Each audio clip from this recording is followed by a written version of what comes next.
evening. Welcome to this Happy Guru. Slight technical glitch, but we're back online now. Ironic, really, because Mercury's in retrograde, so it doesn't really surprise me this time. When Mercury's in retrograde, you can often find problems with communication and stuff. So if you're having any problems with email or any technological issues, you can always turn around to people and say, oh, Mercury's in retrograde. It's been a nightmare. Just go with that. And funnily enough, we're going to be talking about energy tonight. And so kind of quite good that it was kind of all leading into the energetic pulse of the world and those vibrations that really begin to build our world and our construct that we live in. And I feel called to sort of talk about energy today because over the last few weeks, I've had a lot of energetic experiences, both negative and positive. I've felt a lot of kind of weight on me energetically. And I've also had some really high vibe experiences over the last week or so. And so I've just really felt called to kind of discuss energy and really bring to light the power of energy and how important it is to recognize ourselves as energetic beings. Because for me, in the world media and, kind of in schools and in popular belief, if you like, we haven't really been exposed to the idea, this groundbreaking idea, this real inherent knowledge of self, that we are energy beings. We are literally pure energy. If you're in the scientific world, then maybe, you're more aware of it perhaps than your average Joe. But certainly, yeah, it's kind of one of those things that I don't think has been made open and aware to many people at all.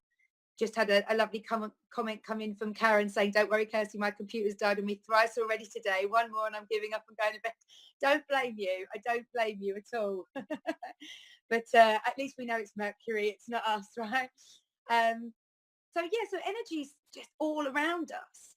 We are energy. Everything's energy. And that to me, when I found that out a few years ago, and I kind of, it was, again, this was knowledge that I went into with a bit of a raised eyebrow, a little bit of a, really?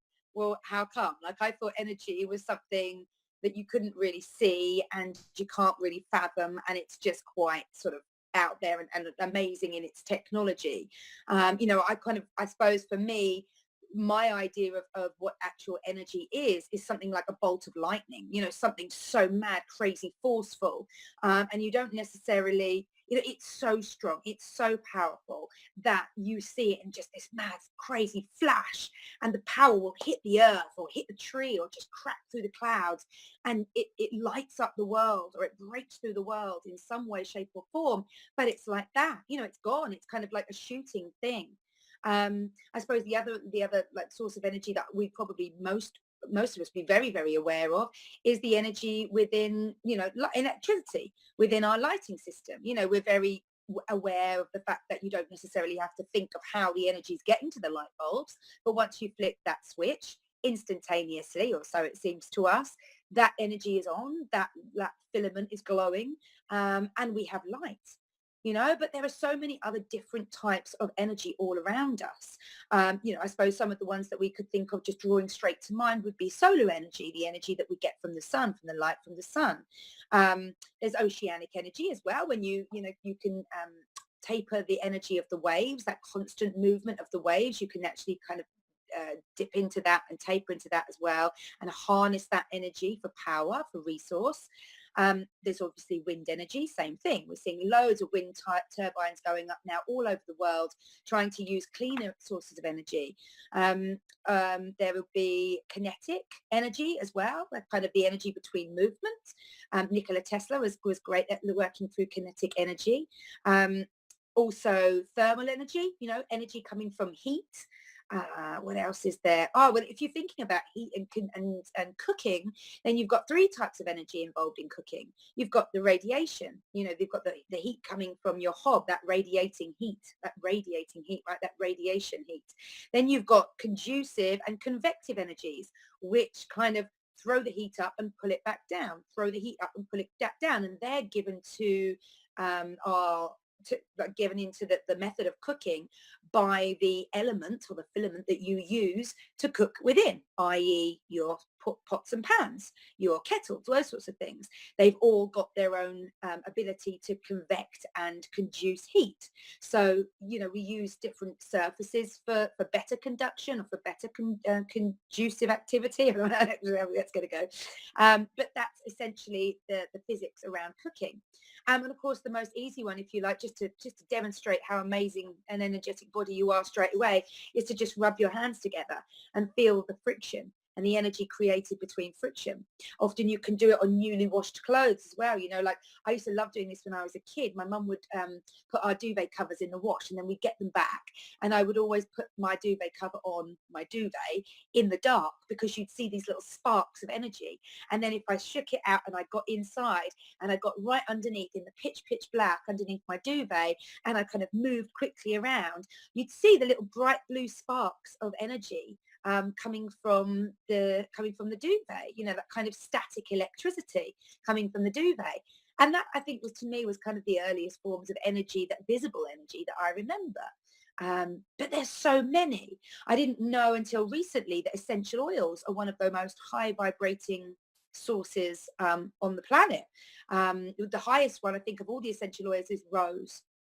And that resonates at 320, is it megahertz or something a second or something like that. The vibration is just constant movement. And so, that's one of the highest essential oils is rose. And because of that, it uses a lot of flowers to be able to get, I think it's like 5,250 petals to be able to get like 5 milliliters of rose oil, which is a lot of flowers, isn't it? If you think about it, all that energy used to grow, the flowers conducting conducting the energy through from the sun, bringing the energy up through the nutrients, taking on board the energy around them in through the soil, through the energy of the world. Our Earth's got its own vibration, and drawing all of that into the plant, and then producing this beautiful flower. But then when it's all kind of cold pressed down, you need a lot of them to be able to get that oil, but it's supersonic, 320, that's massive. It's far in a way even better than some of the kind of high vibrating foods that we might want to eat as well.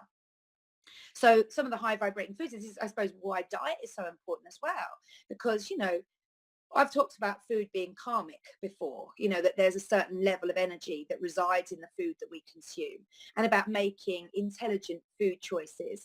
And I do believe, I have to say, that it's down to the individual and just down to the amount of nutrition and how they process that energy. That is kind of my disclaimer to this whole thing. But generally speaking, when you look at the energy frequencies of certain plants and food groups, like your dairy groups, your meat groups, your grain groups, and then right up until like the really high vibrating foods, like I think wheatgrass is one of them, up there with the essential oils, in fact, wheatgrass. But they're the highest nutrition foods known to mankind because they're effectively chemical sunlight. They draw it in at such a high frequency, a high vibration, and hold it so beautifully and so uniquely that when you eat it, you're actually almost eating that vibration from the sun. So get in your kale, get in your wheatgrass, anything really dark green, anything like that is amazing for you. And then when you kind of look down the scale, you're going to things like, okay, so the next one down, which is quite a drop actually from those high vibrating foods down a little bit. We're looking at sort of things like seaweeds, you're looking at raw cacao, raw chocolate, other things like spirulina, and what else is there? Things like, lemons are really, really good as well. So lemons are very, very cleansing. Goji berries as well, they're high vibrational foods. Mangosteens, which I used to love eating in Thailand, like mangosteens. When the season came for mangosteens, that was me, kilos and kilos of them. And they're quite hard, they're quite hard to get into. And lime, interestingly, as well. And when I think about lime and essential oils, and for those of you who follow the show regularly, I'm kind of just slightly obsessed with essential oils. I use them for so many things in all my work, and whether I'm coaching or whether I'm teaching my yoga, my meditation, whatever it is that I'm teaching, I tend to use my essential oils to support me and my clients going through that. And this is, my clients, again, age from like little dots of like 18 months old through to the moment 65, 70-year-olds. So we're, it's a vast spectrum of different age groups. And as you can imagine, as you age, your vibration does lower. I think that's kind of obvious when you think about the way that the body can heal. When we're young, we heal like that. There's no scar tissue. There's nothing. You break a bone when you're 5, 6, 7, 8. You'll never feel it. It's kind of, it breaks, it fuses again, 4, 5 weeks, casts off, job done. You can barely see the scar. It's fabulous.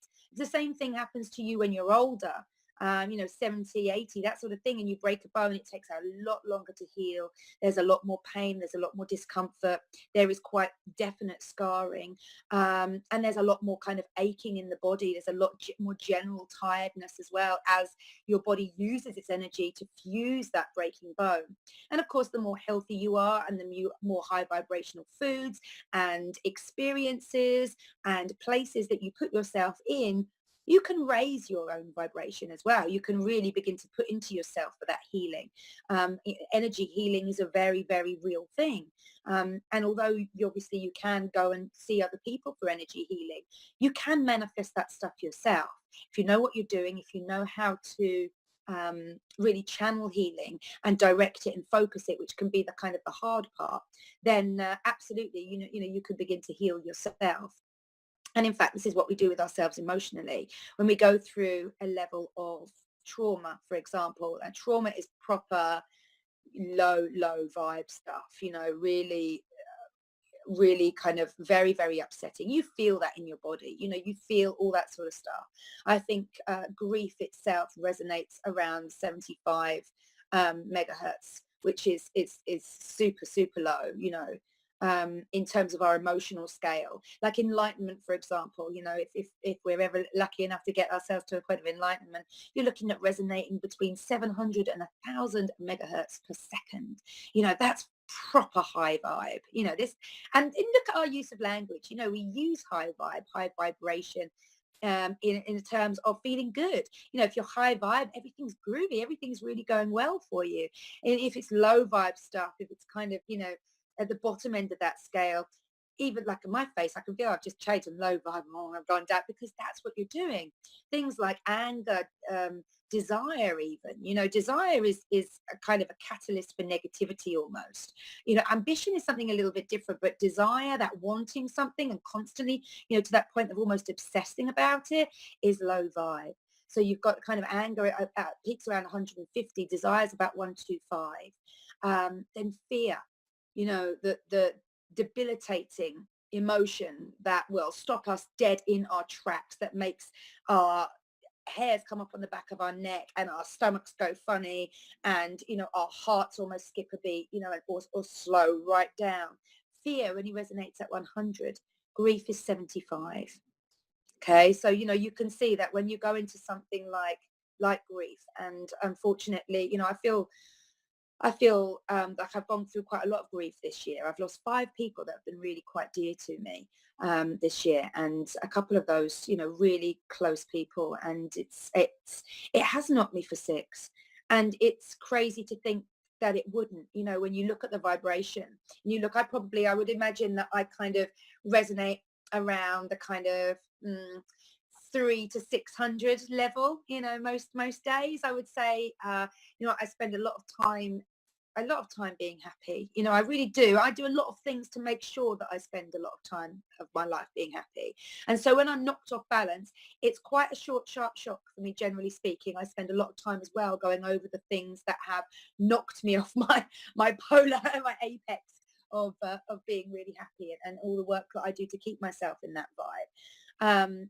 But certainly, grief is one that will just bring you straight down. The minute that you hear something like that, you can go from having an amazing, wonderful day to suddenly poof, straight down, and you're crying, and the heartache and the physical shock of grief is almost too much to bear sometimes. And it it does bring you down. And it, because it's such a low vibrational thing, it's a really dense emotion, grief. It's why you can feel like your heart is heavy, that you almost kind of, you shoulder it like that. And I think when we look at the physical body and how we manifest emotion, and grief and sorrow and sadness, they're all on the backs of the shoulders, and again, it's that whole kind of, just protecting, going around your heart, holding yourself, shouldering yourself against the world. And it's because of the weight of it all. It's because you go from kind of this high light vibration, when something's spinning really, really fast, or moving really fast, vibrating really fast, it's high level. It's light. It's like a fairy, it's kind of like dancing. But when the vibration comes down, it becomes a lot more dense. And we would see that in the physical world around us, in things like, high vibrational things like flower petals, for example, these beautiful, delicate manifestations that are, just to the touch can be damaged in some instances. That's beautiful, high vibe stuff. When you think of something like concrete, very, very dense. Very purposeful, very kind of, it is what it is, not a lot of kind of love goes into making concrete, let's face it. There's no one standing there kind of, especially with all the massive building that goes on, and it's all kind of mixed in a great big concrete mixer and then just poured in. There's no personal effort, there's no personal love, there's no real thought that's even gone into that. It's just chemical compounds done. That's low vibration stuff. Now, when you think how much concrete we use in the world, and that's what we're putting on our planet, a planet that has its own vibration, and that is vibrating and also altering its vibration. Because over the last week, when I've been doing a little bit more, I love to research into whatever I'm going to talk to you guys about, and I get really into it. So while I've been looking over through all my research and going through this and that and the other, I'm finding out about how the world vibrates, which I knew at a certain level. I think it's 7.3. I've got it written down here. What is it? 7.8, sorry, cycles per second. So it's like a pulsing. But that is changing. So our Earth's vibration is changing. Now that's coming from where? So there are a lot of things that affect energy. And I want to talk to you really about this for yourself, more than just for the Earth. But it's an interesting parallel, because we're made of 70 plus, give or take 70 plus about percentage of water. The Earth is covered by about 70% of water. Now that, to me, I don't believe in coincidences. So that to me is very significant.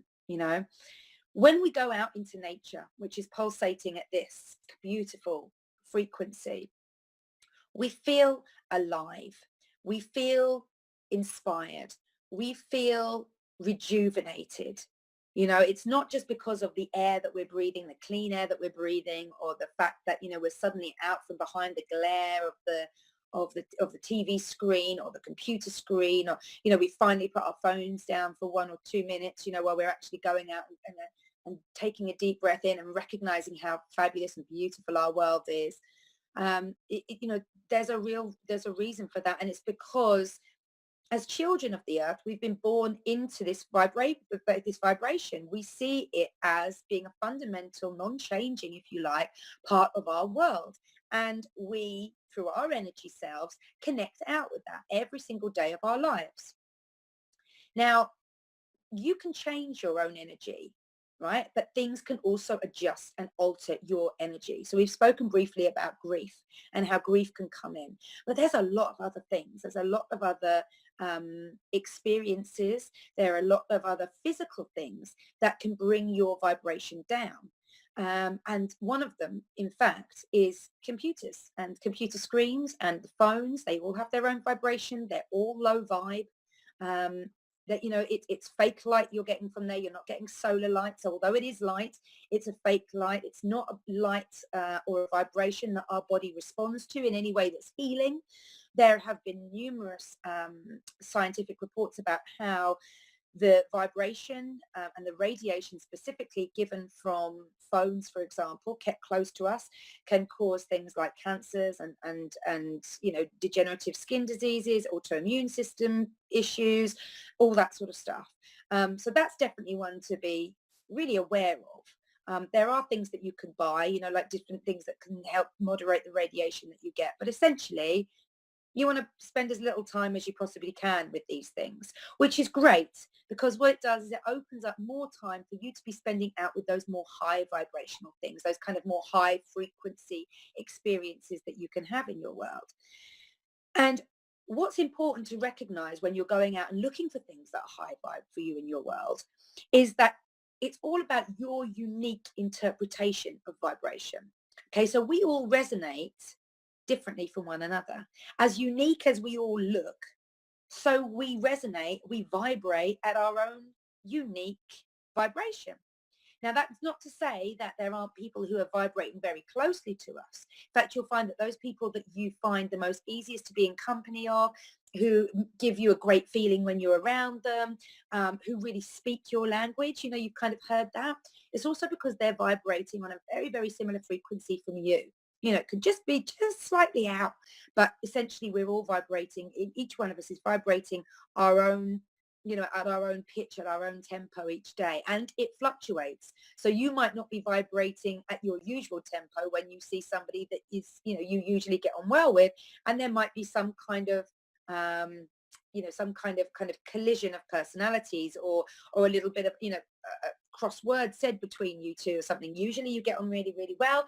Usually you understand one another. It's all good. But just now you're not quite getting it. And that's because the vibration is setting you off balance with one another. Real talk, right?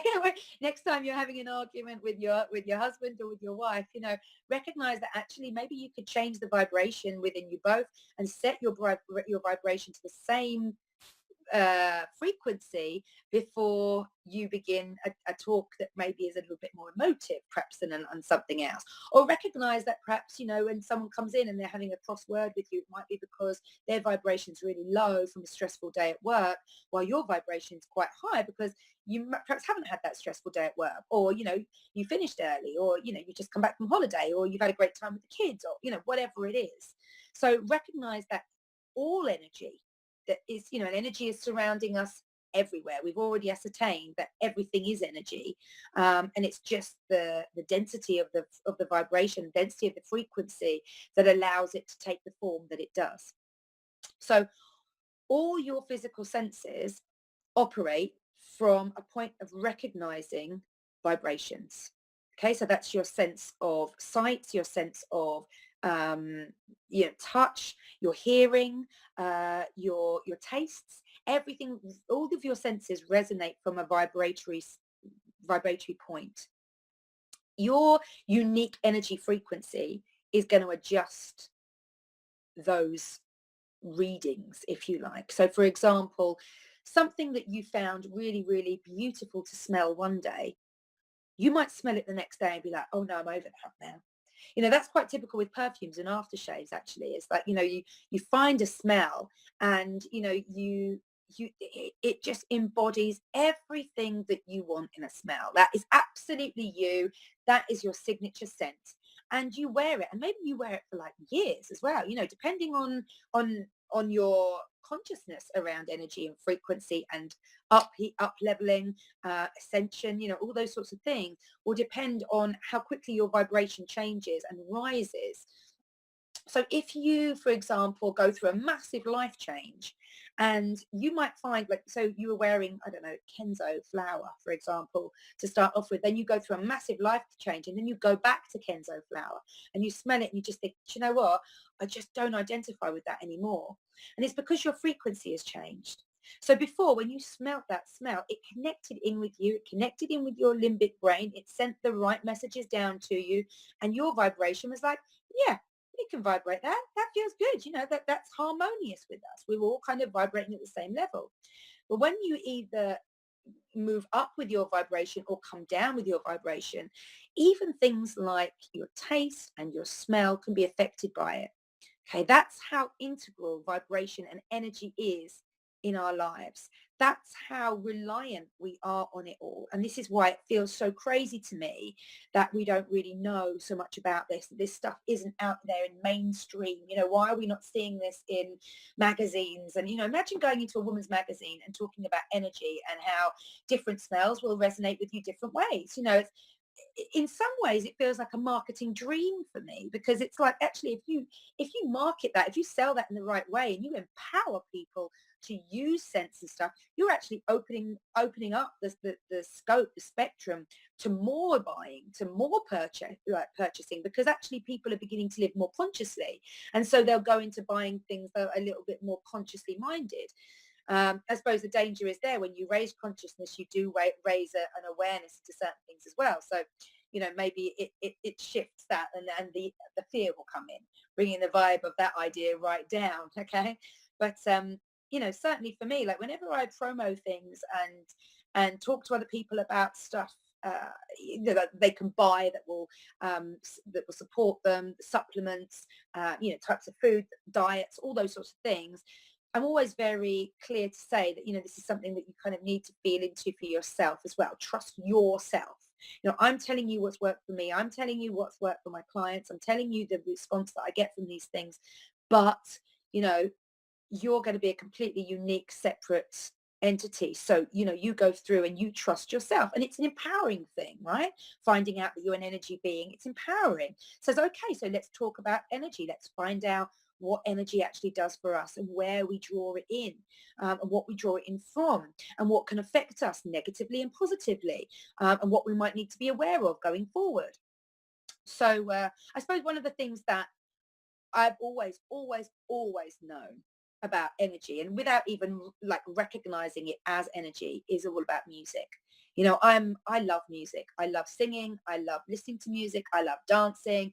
I love that whole vibe. It's I credit it with a lot of actually bringing me out of depression. I recognized when I was in depression that I hadn't listened to my music for almost 2 years by the time I'd gotten out of it. I went into depression when we moved to Thailand, and so much in my life changed really, really quickly. And one of the influences that came into our life was a mutual friend that my husband and I had. And he brought with him a whole load, really. Looking back, I didn't really recognize it at the time, but he brought with him a whole load of low vibe energy. And that was expressed through pretty much everything that he did. Um, and like I said, I didn't really recognize it at the time. And I think probably we've all met people like that, right? And, but he was a friend. He's a friend from a long time ago. And, there's that sort of level of loyalty there. But this friend began to really move into our lives. And with him came his music, his lifestyle, the way he liked to do things. And, as the kind of the good hosts, I ended up sort of finding him on our doorstep, or on our veranda for long periods of time, listening to the music that him and my husband both liked from their childhood. And it was a lot of stuff like, for me anyway, not for them. And this is the key, right? But for me, it's low vibe stuff, things like music like Morrissey. And I'm not singling out Morrissey, but for the fact that it feels so sad to me. Beautiful lyrics. And in the 80s, I love the kind of the old romantic kind of like idea around Morrissey and stuff. But even now, I can't listen to Morrissey without getting a little bit tetchy, without getting a little bit like, oh, okay, moving on. Moving on. Some beautiful songs, some amazing lyrics, amazing creative source, fantastic, but not my vibration. And that's the point. Okay, it was theirs, it wasn't mine. And what I realized after a couple of years of kind of doing all this and slowly going further and further downhill and further and further into my depression, and not realizing that at all, not having any idea, feeling like I was coping, feeling like I was just having to crack on, that this was a hard time of my life and that was under a lot of pressure, and all these excuses that I gave to myself without really stopping and looking at where it was I was, where it was I was, and how it was that I was feeling. I never really gave myself that opportunity. I never really gave myself the chance to stop and look and listen into myself. And I don't make that mistake now. But what I did realize when I was diagnosed with clinical depression was that I hadn't listened to my music, which tends to be very high vibe. I spent a lot of time in my 20s in South America. I listened to a lot of South American music. I love that vibe. I love the dance. I love the drums. I love all the percussion. I love the fact that most of it is quite folky, quite traditional sort of stuff as well. I also love sort of dance. I don't like techno and trance and stuff like that so much. I mean, some of it I really do. I really kind of like the chill out stuff, that kind of the ethereal stuff. Like I love that whole kind of, it could take you into the universe when you close your eyes type feeling. But certainly for me, music has always been an amazing way of getting me into a high vibration. But I tend to listen to certain artists, certain songs. And I even find myself now regularly going back over some of the stuff that I used to listen to as a kid. Growing up, I used to listen to a lot of ABBA, which is, for me, really high vibe, maybe not for other people. But I love ABBA. Like I love how kind of pure, simple, high vibe, high energy it is. I love the melodies, all that sort of stuff. So we listened to a lot of ABBA growing up. We also listened to a lot of Elton John. And so those sorts of songs as well, like remind me of my mum and dad. So that's obviously high vibration because I have a really good relationship with them, but also reminds me a lot of being a child and being free, being carefree, not really caring about anything, seeming like I had all the time in the world, very, very less stressful times than certainly now. Now I'm trying to hold down my own three children and do my businesses and run the household and support my husband and work and everything like that. It's just kind of life gets full on, doesn't it? So it's nice to be able to take yourself back into those times. And certainly that was one of the ways that I began to lift my own vibration, draw myself up from the lowest vibrating feelings that I was feeling, which were shame. Now, shame vibrates at 20 megahertz per second. That's super, super low. Shame, guilt, apathy, grief, fear. Those are the five lowest lowest vibrations of human emotion, right? Those five: shame, guilt, apathy, grief, and fear. And I can honestly say that I was feeling all five of those on a daily basis for over 3 or 4 years. Now, that's a lot. And actually, I really didn't realize it at the time. I think, you know what, if you realize it at the time, I don't even know what I would have done. In a way, I was just still going on, that strength of the soul, still pushing on, still pushing forward. But those five things I was feeling so inherently and all day, every day through loads of different reasons, not even just from one avenue, just coming in at me from everything. It felt like everything that I touched had one of those emotions attached to it. And of course, you know, this was all construct in my mind. But then when I do this research into energy around me and I realize that actually for the first time in a long time, I'd also been in a low vibration sort of setting in terms of the energies that were surrounding me as well. Now, I'm not talking about concrete and buildings and stuff like that now. I'm talking about the negative energy of the people surrounding me as well. We lived next door to a family there was a lot of negative energy going on, always arguing. And then, same on the other side, but through a different low vibration, just a lot of anger there, a lot of distrust, a lot of misunderstanding, some real low vibration behavior going on both sides of us. And I was really feeling that. And as somebody who has always been quite in contact and in touch with, energies in terms of resonating with things, like resonating within nature, like I've always really loved nature. I used to like hug trees as a child and sit and curl up into the bottoms of trees and kind of make myself my home and set up home there and just feel like this was it. I was there. And I used to do that a lot as a kid. I kind of miss those really simple days, actually, just like lovely days. But certainly the choices that you use for listening to music, for example, are huge. One of the most symbolic demonstrations, I think, for me was seeing, if you can, go and look through a guy called, what's his name? what's his name? Masaru Emoto. Hold on a minute. Let me see if I can get this up. Yeah, Masaru Emoto. Masaru Emoto. Masaru. New word Emoto. He's a Japanese scientist who did a study on water and emotions that are transmitted through water. And I remember seeing this visually about 3 years ago, 2 or 3 years ago now, and it blew me away. So basically, he did an experiment on water droplets.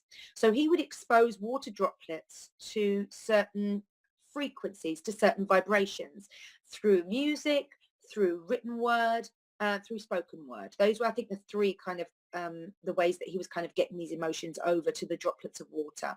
And then he would freeze the droplets of water after they'd been exposed to whether it be negative or positive emotions for a certain period of time. And depending on how he'd done it, I think if he wrote something on the side of like the jug of water, for example, then he would leave that overnight. But it would maybe be like an hour or 2 hours of playing music to the water, for example, before he took a sample, put it into a dish, froze it, and then took it under a blackout microscope, which basically powers light through, and then everything else is dark around you. So what was it massively inspiring and eye-opening to me about this? Bear in mind again that we are about 70% water, and that the world itself, has a cover, like, not including everything that's in the plants and, in the rivers, not sort of thing, well, in the rivers, but not including the plants and the animals, which of course are all made up of water as well. The earth is covered by about 70% water.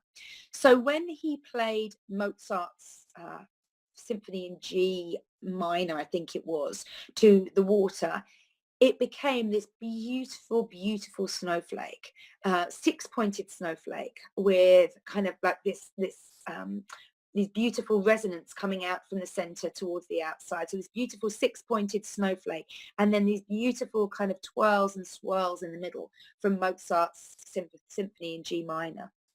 When he played Imagine, John Lennon, again, 6 points came out, again, looked like a beautiful snowflake. This is, imagine this kind of crystalline water came into a beautiful snowflake, but instead of the kind of the swirling bit in the middle, they were all completely separate, completely unique, and yet the detail on them is so finite, like little kind of dot details, and a little bit like when you see jellyfish, those crazy deep water jellyfish, and they're completely translucent, and then but you can see the kind of the vertebrae, that sort of thing. And that's one of my favorite songs, Imagine, and it's one of those crazy songs to me that is so, I sort of want to say depressing, but so enlightening at the same time, that it reflects pure emotion to me, that that the fact that you can resonate with the sadness almost behind it, the sense of loss and the sense of grief, that we don't imagine all these amazing things that John Lennon and Yoko Ono wrote this song around and about. It's the delicacy of the reverberation through the water from this song really, for me, was very, very poignant in imagining that, the hope and everything that's attached to that song as well. So that was really, really beautiful. Love, again, was this amazing 6 points, but just tiny little points coming off of a really big, thick, beautiful border, and a really, like you see these really elaborate picture frames and the beautiful kind of Renaissance style. And it felt like that to me, but with a clear center, Love, which you look at something and it inspires you, doesn't it? I mean, this to me is art. This to me is art. I'm not a massive art lover per se, but when I see stuff like this to me is art. And I try and imagine why it is that the water has responded to these ideas, if you like, these resonance, these vibrations of emotion, and certainly love to be so stunningly architected around the outside, and then to have this hexagon in the middle that is just like a calm pool almost, just I love that whole idea as well.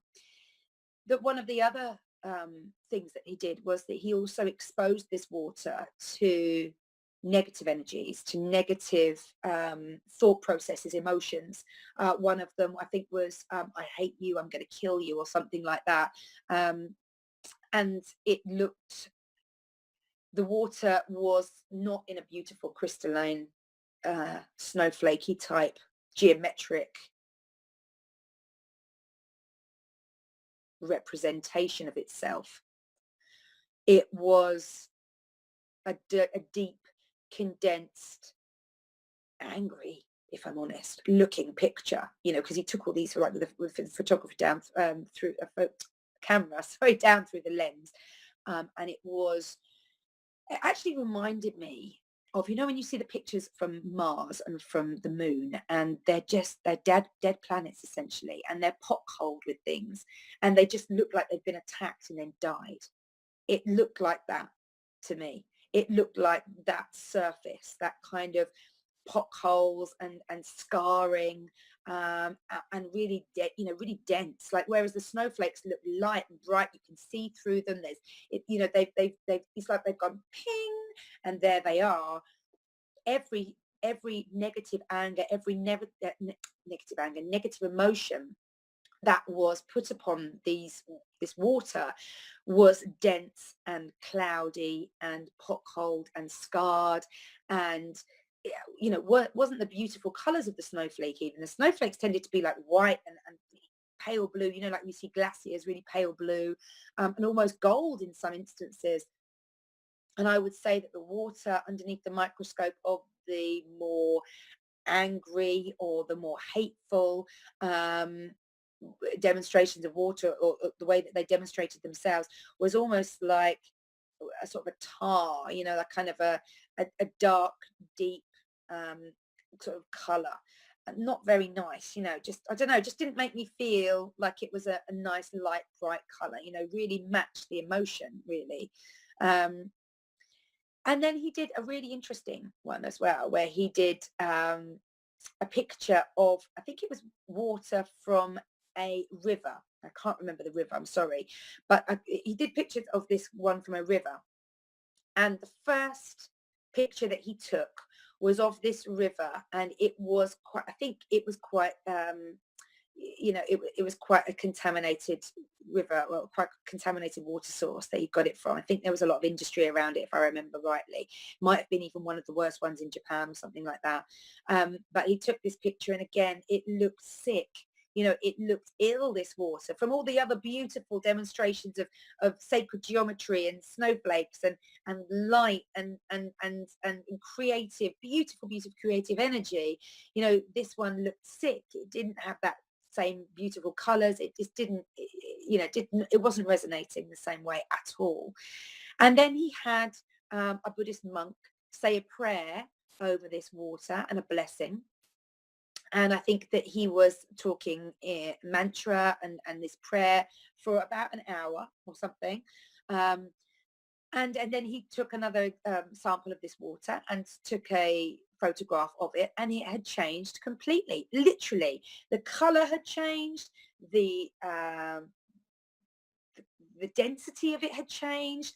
Not only had it gone into, again, one of these beautiful geometric snowflake type things, but it had distanced itself. So before, it was kind of like a sloppy, tarry like substance with potholes in it.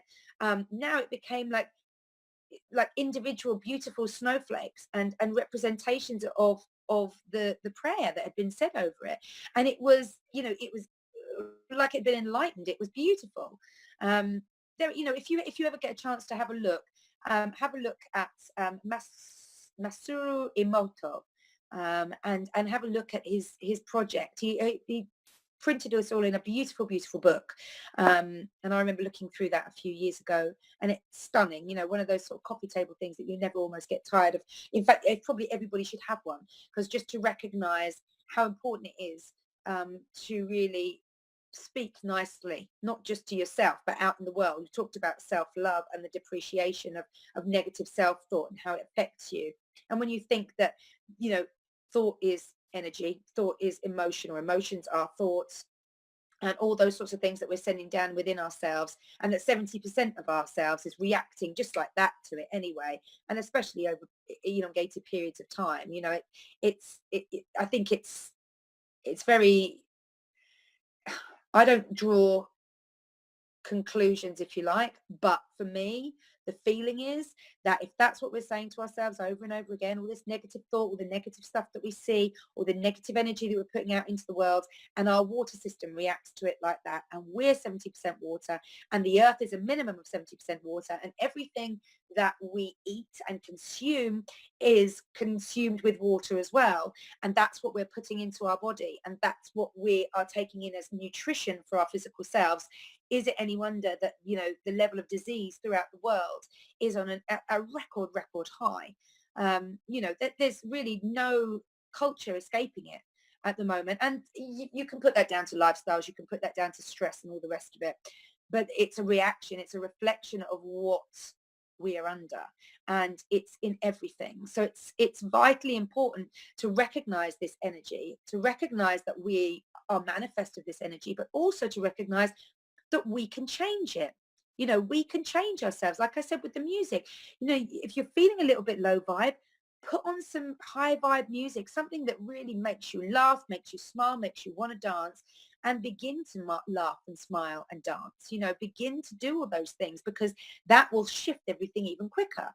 One of my favorite things to do if I'm feeling a little bit low vibe, maybe even after a long day at work, or, something's affected me, if I've heard some bad news or something like that, I don't want to carry this on to my kids, because of course energy is transferable, and we tend to want to, empathy is really the movement of energy towards one another, to try to kind of lift up, or draw in, or understand that kind of that empathetic connection between people, is a wanting to understand, an energy wanting to understand, and perhaps draw itself into one another, because energy attracts. All of this is all of everything that I'm talking about in terms of energy is all controlled by the law of attraction, which I've spoken about in numerous sessions that we've had. And the law of attraction is basically like attracting like. As I said at the beginning of the session today, if you want to, talk to someone on their own wavelength, if you like, then you have to lower or higher yourself to their wavelength to be able to really communicate and get through.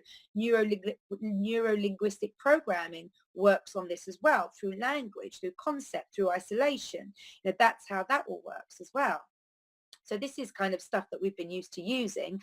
But I feel like actually as individuals, we need to be empowered by this as well. We need to feel like we're in control. We're in control of our own lives. Actually, we can control our emotions.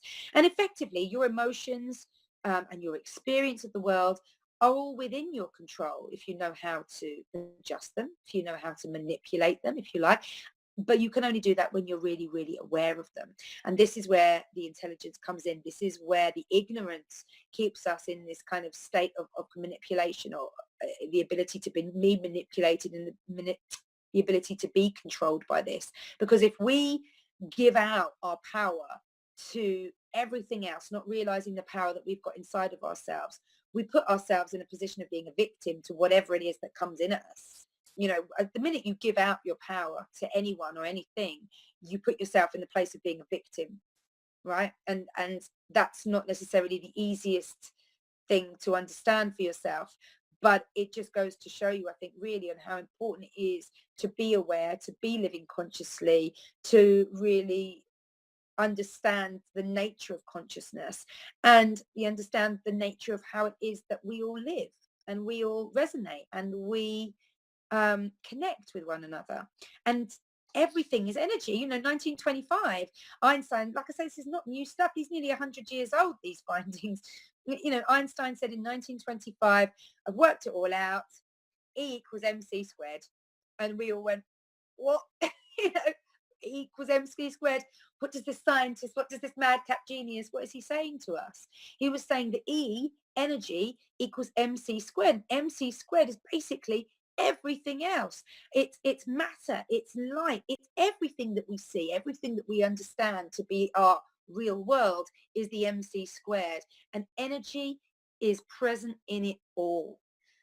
Nikola Tesla said, I think, if you recognize energy, then if you want to know about the world, if you want to know about something, then you recognize that everything is energy, something like that. I'm not very good at these quotes, but I recognize that he, that man really knew what he was talking about as well. This is for somebody who wanted to give free energy out to the world, but was cut down before any of his findings could be released by him.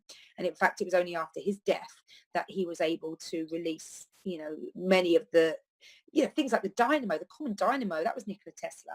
And think how many amazing things that we could have invented by now, moving on from his technology. But it's all been about fossil fuels. It's all been about energy that is, the energy that is not free, essentially, how to be able to make the money, and then of course the big conglomerates and all of that sort of stuff step in and begin to monopolize, and that's it. We become, slaves to consumerism.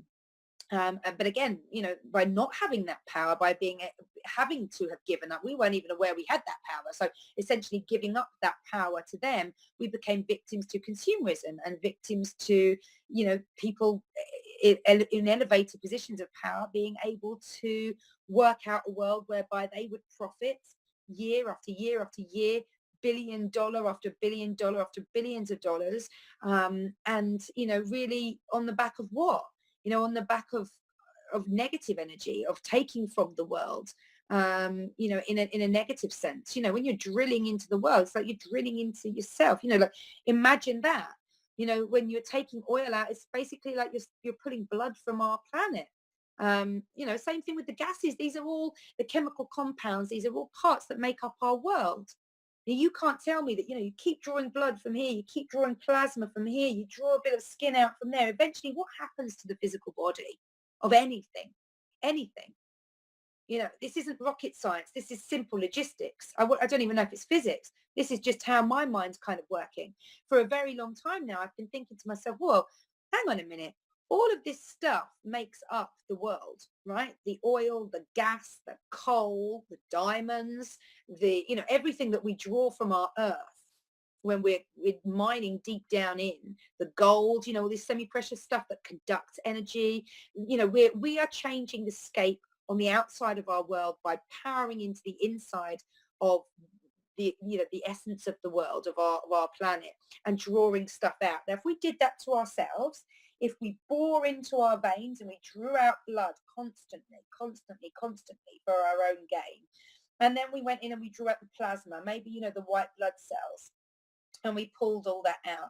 And then we went in somewhere else and we thought, I'm just going to take a bit of bone marrow, a bit like the coal, going to take a load of bone marrow, and we are crystalline. We have crystals running through our bodies as well, through the construct of and the makeup of our bodies. So we're just going to remove all those things as well. Before long, you're going to find that the frequency level in our body changes. The ability to reproduce and keep reproducing slows right down because it's just impossible with the demand. And with the force that's coming, with the force of demand that's coming out and drawing all these valuable resources out of ourselves, the things that we need to be able to vibrate and resonate on a really healthy level. I believe it's exactly the same with the earth. Our earth is a living thing. It's vibrating. It's an energetic mass, the same as we are. So, you can't go into a plant or an animal and you can't withdraw any of those things. Now, those again are vibrating masses of different kind of constructive organisms. And yes, the earth is not made up of plasma or blood or any of the things that we are. We're different constructions, but it's still energy. And essentially, you're still taking out the necessary construct of that energy to have materialized its form, right? Because everything that we see was originally a thought. Was originally an invention, if you like, in consciousness, and then it's manifest as it needs to be what it is. Everything that you see, you included. You can see that as easily as something like a diet or, cutting your hair or something like that. All these things are manifestation, manipulations of what it is that you want to look like. And we started this process through our DNA. And now that we are conscious, beings going around, extending our nails and deepening the color of our skin with sun exposure, and eating all sorts of different foods, high vibration, low vibration foods. You think about something like McDonald's, for example, that's the most low vibration food that you can eat. And on the karmic scale, whenever you eat meat, you're eating effectively death, which I know it's not, that's on the karmic scale of foods and the vibrational scale of foods. That's essentially what you're eating. You're not even eating on a flat line, you're eating a negative space there. And that's the karmic energy that is aligned with, with things, especially things that have been super processed. It's one thing to have eaten an organic cow, or, a chicken that's been brought up in your backyard and you've tended to it, you've shown it love every day. If you love meat, and if you really feel it as being a real nutrient to you, you really, really enjoy it. And when you taste it, you feel like it's filling you up, and there's a real conscious awareness with it. Then feel into that as well, because then you're talking about your actual vibration. If you're consciously aware of all that, then you're talking about really feeling from your vibration, your unique vibration. But foods like hot dogs, frankfurters, processed stuff like that, burgers, even pizzas, mass manufactured pizzas, homemade pizzas, slightly different, slightly different because you're still using processed stuff, but at least there's been some love gone into it. Anything handmade has been made with a certain amount of talent and love and time gone into it. It's definitely going to be better than your shop bought, frozen, mass produced pizza that was made by a machine, that was covered by a machine, that was packaged by a machine, sent out and kept in a machine. There's no love, there's no energy gone into all those sorts of things. If there is energy, it's low vibe energy. It's the energy that comes from the machines. It's not the energy that comes from anything living. Anything, any kind of dead animals, unfortunately, are not good in a vibrational sense. Having said that, and this is through the law of Ayurveda. In Ayurvedic texts that were handed down about 8,000 years ago, along with the Vedas, along with the yogic texts, yoga is the science of the soul, and Ayurveda is the science of the physical, or health, really, which Ayurveda doesn't just look at the physical, it looks at the emotional and the psychical health as well, like your mental health as well, right? So this was the science that was sent down over 8,000 years ago. One of the principles of Ayurveda is that you must associate everything that you bring into your body as having a real nutritional value to you.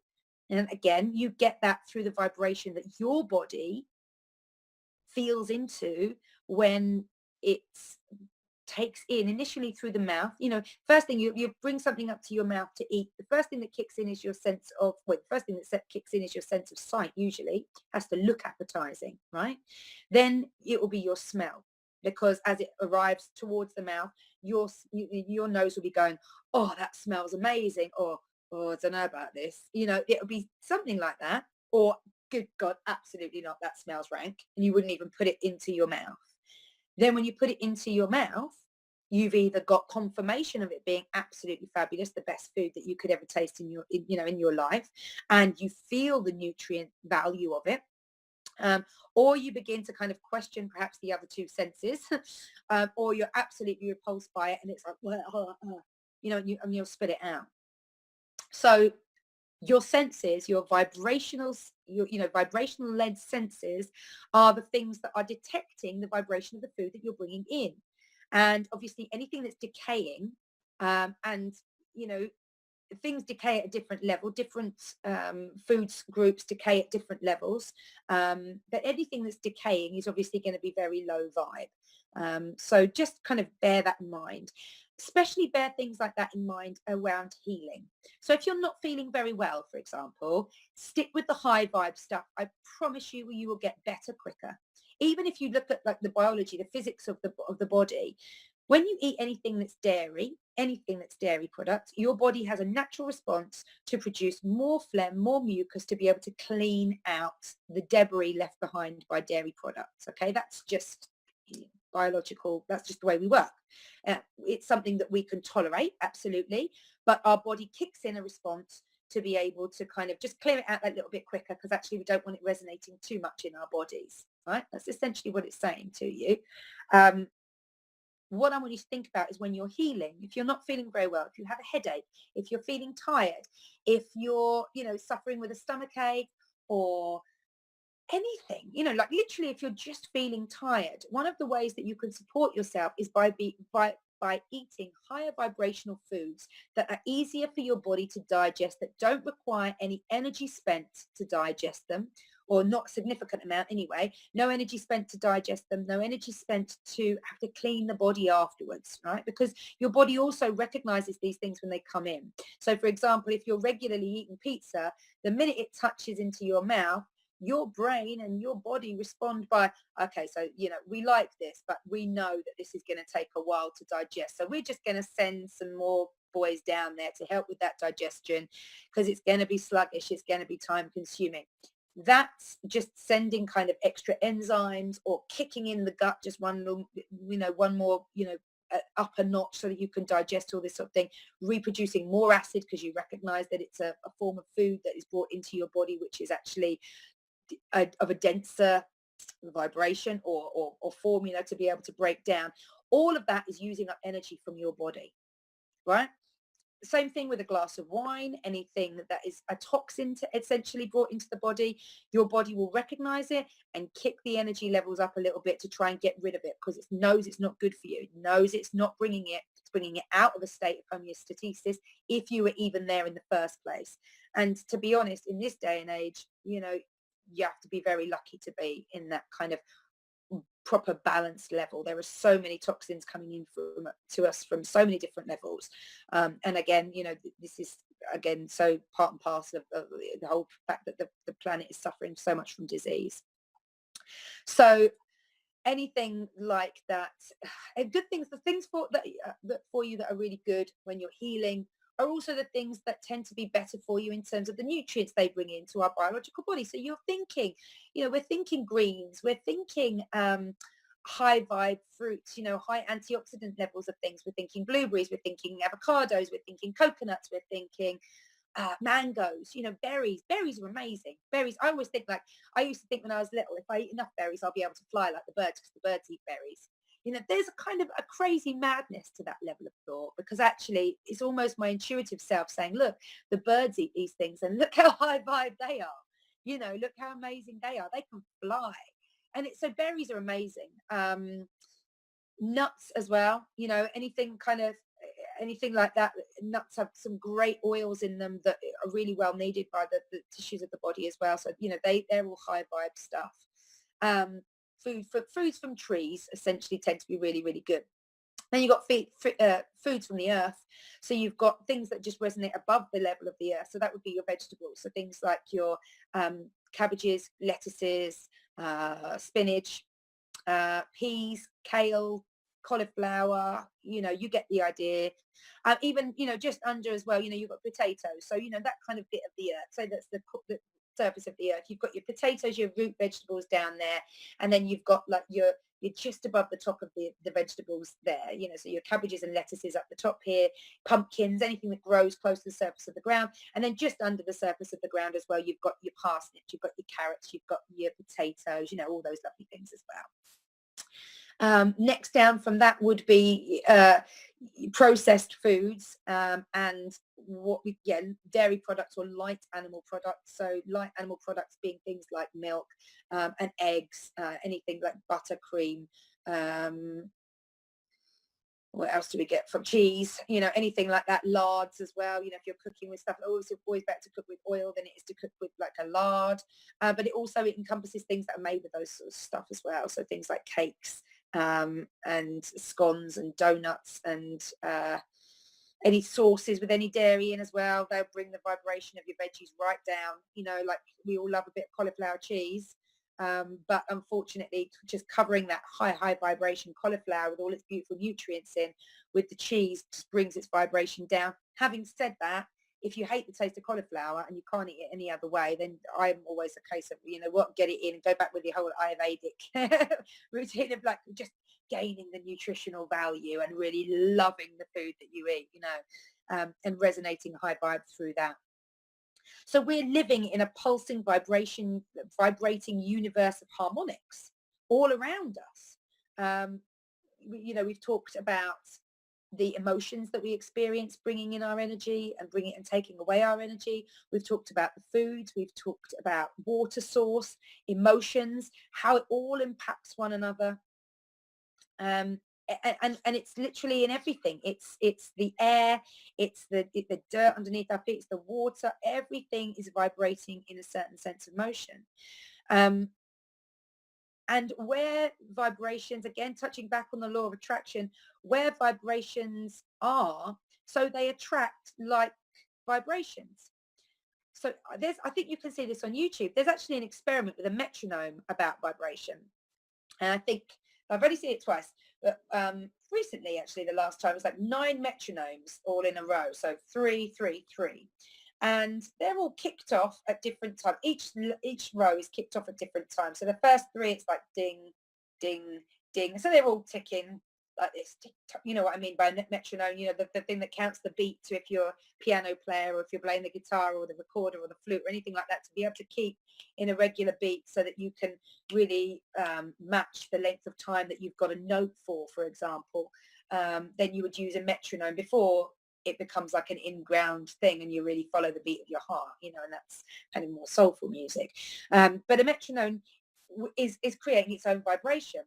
And what happens is, even though you've ticked off all these 9 different metronomes all together, eventually the back row of metronomes all begin to tick at the same time. And then they catch up, or the middle row begins to catch up with them. And they're all sort of ticking at the same time. And then the front row, again, and everything is going at the same time. And it's fascinating to watch because it probably takes about 30 seconds max for all 9 metronomes to begin to resonate and tick at the same level. Then the little scientist guy comes in and just knocks one off. And it's completely like your eyes go funny just looking at it because everything else is going like that and it's going. But within about 10 seconds, because it's already been in that vibration, it goes straight back to it. And that's a really interesting thing about about emotions and vibrations as well, is that if you're used to vibrating at a certain resonance in terms of your emotion. So for example, if you've been used to being in grief for a long period of time, if you've been used to being in a sense of anger for a long period of time, it's a lot quicker for you to drop back into there energetically than it is to go into a new state, perhaps a more empowering state, or you know, of energy, than it is just to drop straight back into those old thought patterns. And we know that about our thoughts. You know, we know that actually things like habits, for example, are formed through regular thought patterns and regular resonance as well. So when you're breaking a habit, it becomes actually a whole conscious thing of, no, I'm not going to do it. You know, reaching for the cigarette. No, I'm not doing it. I'm not doing it. I've given up. I've stopped smoking. That's it. That's me done. And your subconscious mind is the thing that's leading you back into that kind of, I'm just going to have a fag. And, you're not going to argue with it. And then it's your conscious mind kicks in and goes, no, absolutely not, Kirsty. You're changing that pattern there. You're not doing it, you know. So it's where vibrations are concerned, like attracts like. And so that's really important to remember with your emotions as well and with your thought processes. Because again, when you begin to speak your truth, and this is something that I've been literally working on the last couple of 3 days, when you're speaking your truth, you resonate out your vibration. Okay. Don't ever tailor yourself to fit in. Okay. Because you can never vibrate at the vibration of somebody else. So you go ahead and you vibrate wholeheartedly and with no sense of shame or guilt or fear or anything like that about who you are, because it is imperative that you vibrate at your own specific, unique interpretation of vibration. It's imperative because there will be other people out there looking to vibrate with you. You know, there will be people out there who are desperate to find somebody who's vibrating on their level. And this is what we talk about as well when we're talking about, like, getting into someone's tribe, like resonating with the same people, and really finding an area or a niche in life where actually people get you and you get them. And it's not just on a conscious level, it's on almost like a subliminal level, because our emotions are constantly giving us feedback as to our current vibrations or the frequencies that we're feeling in our body. They're constantly referring us back to that. And if we can learn to control that, if we can learn to affect our emotions and control our emotions, both negatively and positively, mostly positively, right? But if we can learn that negative emotions can be adjusted as well, then we can really begin to adjust our experience of life. Because of course your emotions are the things that are controlling pretty much all of your thought processes. We have 60 to 80,000 thoughts a day. Emotions drive, I would say, probably 98% of them. That's a lot. If we can control these emotions and we recognize that they're vibrations, we recognize that it's literally, you just have to find a vibration that lifts you up to be able to change that emotion, to be able to change that thought process, that message that's going down into your physical body and resonating down in there as well, affecting your own unique vibration, causing you to move out of harmony and into discord. And when you're in discord, you're in dis-ease, right? Because you're not used to being where where you are, vibrationally speaking. And when you're sending that same message time and time again, the parts of your body that are responding, the cellular parts of your body that are responding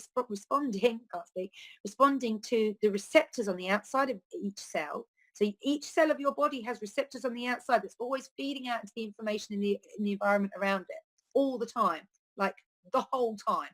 So they're receiving different vibrational messages from you down through your emotions, through your thought processes.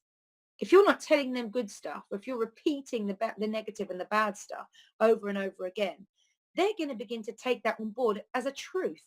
They're going to begin to say, okay, well, I'm not in a good environment then, am I? I'm not in a good space here. And they're going to go into a different level of vibration themselves.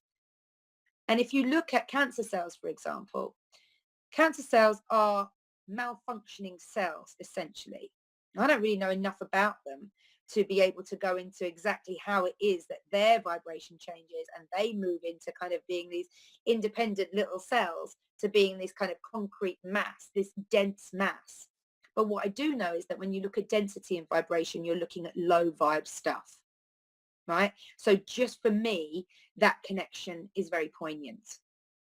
And it's something that I kind of really want us all to be aware of and for us all to think about, because we need to start really recognizing that we are absolutely fantastic in terms of our makeup, in terms of our thought processes, our emotions, everything that we are, our energy. To think that we're just this biological mass that kind of walks and talks and gets through it and just plows on through life without any control, and actually you're just subject to circumstance, subject to other people's power, subject to this, subject to that, is belittling the essence of self that we all have. And it's super, super belittling, and it's disempowering us, and it's making us into victims. And we need to shift that change, because our earth needs us.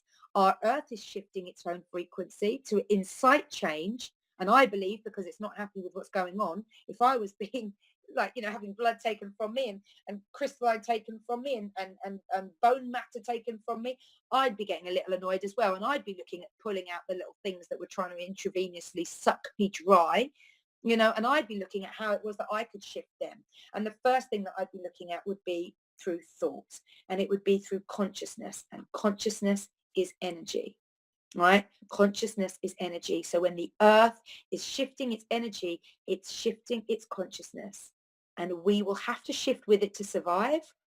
Or if we don't shift with it, I believe this is where we talk about like things like the apocalypse and stuff like that. Because if we keep going absolutely oblivious to everything that's going on around us, not least our own power individually to be able to change the vibration on the world and to be able to change the feelings and the energies that are, cascading and culminating all around this planet, then we disempower ourselves and we basically say that we're just not worth what we've been given. And I think the only reason that we don't do any of that sort of stuff is because we are so ignorant. And generally speaking, we are so ignorant. We are so unaware. We have been kept so in the dark. It's time to shine that light out there. It's time for all of us to understand how fantastic we all are and to really grab that realization and run with it. Find out as much as you possibly can. Work out what it is that makes you high vibe. Work out what it is that affects your energy, both negative and positively. Okay, because you need to know the sort of things, if they're coming at you, you're not going to react well to those sorts of things. So you can either take a shifty to one side, or you can protect yourself and you can defend yourself, and you can literally put up an energy field of, do you know what? I know that's coming. So I'm just going to protect myself. And literally this is what we used to do. And this is what you do with your energy field, because you steel yourself. You put up a protective barrier of, do you know what? It's not getting in. You carry on. I do this. I've done this since a child. It used to drive my dad mental. And I've only recognized its power within the last few years. When I was little, my dad would start telling me off for for whatever I was doing wrong. He used to tell me off, he used to tell me off. And as I got older and older, he used to say to me, stop just tuning out and listen to the words I'm saying. And it used to drive him mad. And it wasn't a conscious thing that I was doing at all. For me, I wasn't just going, oh, whatever, Dad. Those weren't the words in my mind. But I think I just built up a wall of protecting myself from the anger, from the disappointment, from the telling off, essentially, that I was getting. And my dad wasn't a horrible dad at all. He's quite a forceful character. You probably, if you've watched any of these shows, you know that I get quite passionate about things. I get that from my dad. He's not a quiet sort of guy. He's quite a forceful guy. But not in an aggressive type way. Just he's a strong character. And I think, as his child, and especially being young, I didn't want to feel all that bad stuff. So I kind of like protected myself by always putting up this invisible shield of just non-acceptance of any of this stuff. Thanks very much. And I used to just almost glaze out. And he would recognize that. And I honestly think that, he used to say, my eyes glazed over, he just felt, I need to feel this change in me. I wasn't engaged anymore. I think that was him feeling my energy just going and disconnecting from that usual father-daughter energy, that is bound through love and bound through all the beautiful things, bound through love, bound through peace, sense of peace, being at home, protection, that all the wonderful things that your mum and dad do for you constantly while you're growing up. If you've been lucky enough to have that experience, or fortunate enough to have that experience, that sort of thing for me is absolutely invaluable. But all those sorts of things as well are the things that are high vibe. So when the low vibe thing comes in and you start cutting yourself off, that energy that you've always had and that gravitates towards one another so beautifully in that kind of a relationship suddenly distances. It puts both of you on a bit of an edge. And that person who's kind of almost seeking the attention, right, seeking the vibration, trying to almost draw the energy from you, because they're looking for that apology, they're looking for that sense of sorrow and discord and upset at what they've done, feels that energy disconnect, and they're just a bit like, oh, what's happened there? Something's happened. They can sense they've shifted. Something's shifted there. Something's changed. I'm no longer in power, right? So this is something that you can do for yourself. You can begin to build up protective energy barriers around things that are negative, and you don't want it if you don't want to upset your own vibe. Now, some things you're going to have to allow in, all right? Life is not all about being in perfect harmony 24/7. It's just not. Even in our dreamscapes, we know that, right? But there is growth to be seen from that. And one of the things that I believe that we get all these kind of emotional charges for in our lives as well is so that we can grow. And energy growth is something that I'm really, really passionate about promoting through the work that I do and empowering the people that come into my life with, because it's something that I want to shout it from the rooftops. I want to say, oh my God, did you know how amazing we are? Nobody else, the very few people are doing that out there. There's very few people out there doing it on the mass scale.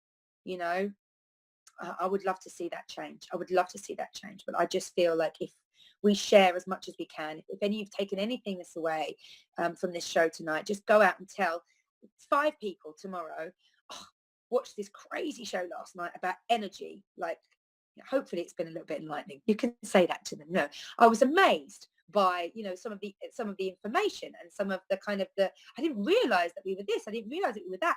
Empower other people. That's how we'll grow. That's how we'll raise the vibration of our earth and ourselves, by empowering and sharing with other people. This, the Conscious Consumer Network is a fantastic forum for doing that. There are so many other forums open to us now. It's almost like we've been given this as a tool to be able to rise. And as you can probably tell, I'm quite passionate about that. Thank you so much for joining me tonight. And thank you so much for your input, Karen, as well. Take care. Have a wonderful evening. Love and light, and high vibe, people. Good night.